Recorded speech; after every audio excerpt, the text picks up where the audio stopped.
Hi, I'm Jason Braun, Senior Category Manager for Navico Group. I've been with the Power Systems core business team for over 8 years. Recently, the American Boat and Yacht Council, commonly referred to as ABYC, released a new C7 standard.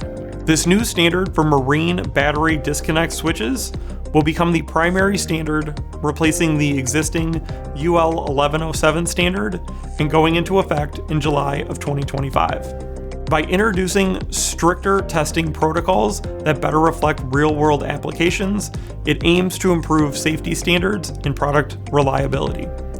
At the same time, it will bring battery switch standards in line with other regulations, simplifying compliance. By introducing stricter testing protocols that are more reflective of real-world applications, it aims to improve product safety and product durability. At the same time, it will bring battery switch regulations in line with other standards, simplifying compliance.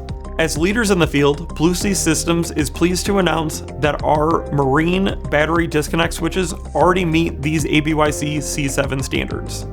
For our customers, this is great news as you don't have to worry about a thing. And since our products aren't changing, neither will your installation process.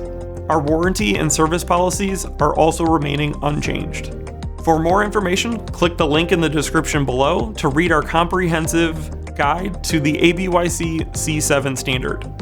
For additional support, please reach out to Blue Sea Systems Technical Support or contact your designated Blue Sea Systems sales representative.